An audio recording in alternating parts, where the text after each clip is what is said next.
Yeah, Joe, look, you can't put the genie back in the bottle. We can spend a lot of time, kind of like who lost Vietnam, we can spend a lot of time debating what happened in the 90s and the early 2000s and how we ended up with a much larger trade deficit and many fewer manufacturing jobs.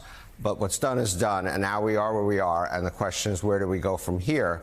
And the market's answer very clearly is we don't go in this direction, that this is not going to be productive. It is simply going to hurt our economy. So let's take a look at a couple of those numbers. Let's start with the stock market yesterday.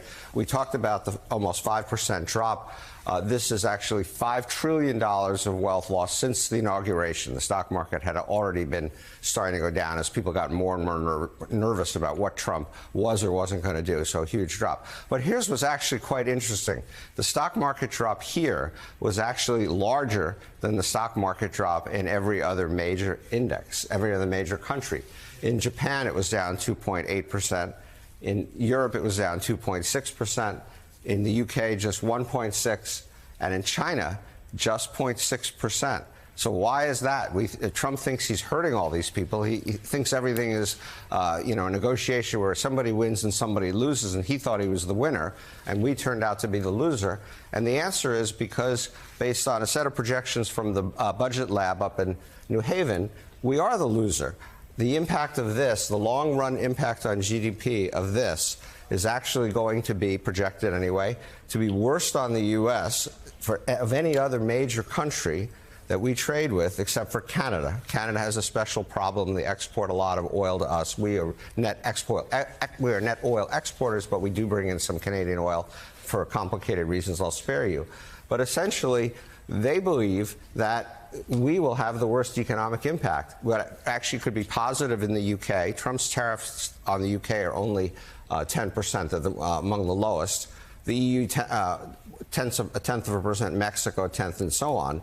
And China, only negative 0.2, because these countries have other things they can do. Their consumers are not going to be paying the cost of these tariffs because they're on the other side of it, and therefore they are actually going to have slightly better economies than they would have had. So the irony is we're the worst. And yes, in terms of that JP Morgan projection, I think we are definitely in the 50%, 60% recession odds for this year. This economy is going to soften materially.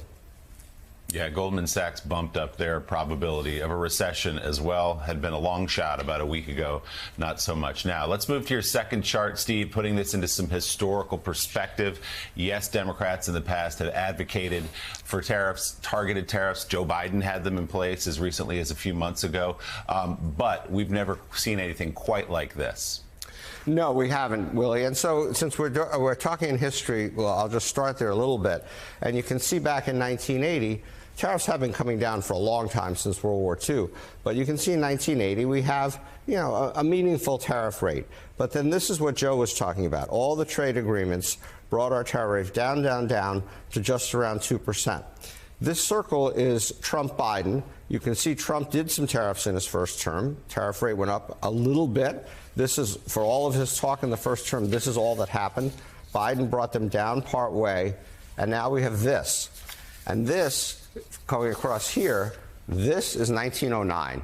The last time we had tariffs at this level was in 1909. Now, many of us studied in school about the recession and about how we put tariffs on. Some say that it caused the recession. It didn't, but it exacerbated the recession. The famous Smoot-Hawley tariffs. That tariff rate here was actually a little under 20%. So these are not only the highest tariff rates we've had in more than a century, but higher than we had when we had what every historian would tell you were the worst tariffs we've ever put in place until now. So let's turn to some of the individual impacts, because obviously the market goes down, but all the other stocks do different things. And so we had a fairly disparate impact. And there are good reasons, and I'm not going to go through all these, but I'll give you a couple of examples. Nike down 14%.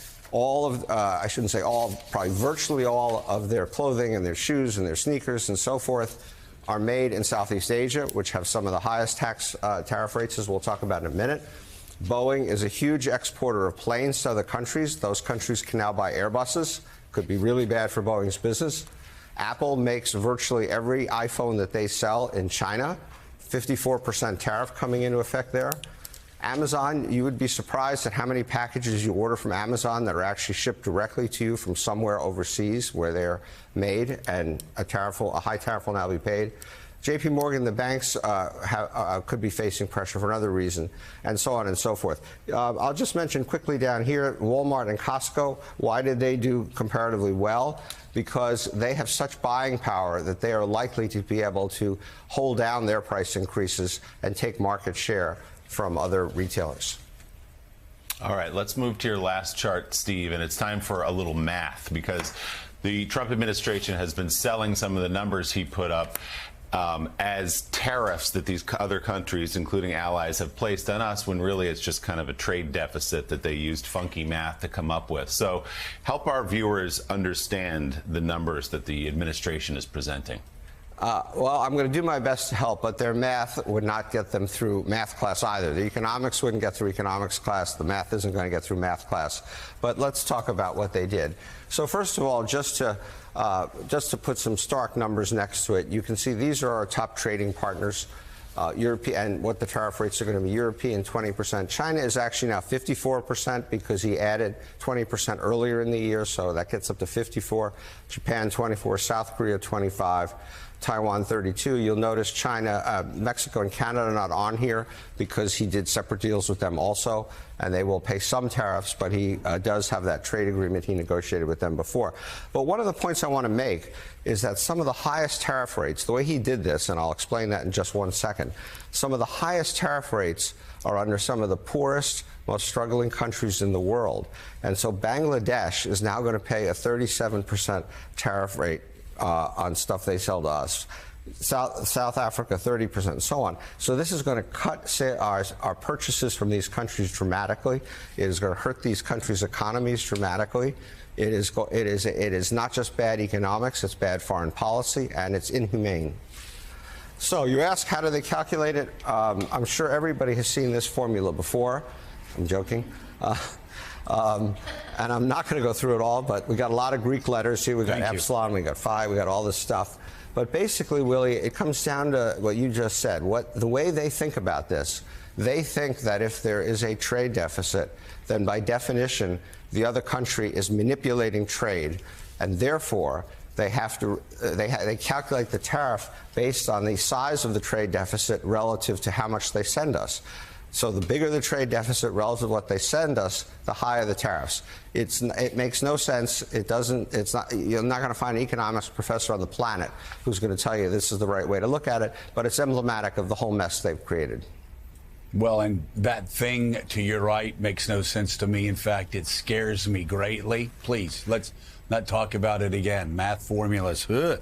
Steve Ratner, thank you so much for being with us. We always appreciate it. And you can hear Steve talk about the impact of Donald Trump's tariffs in the latest episode on New York Times podcast.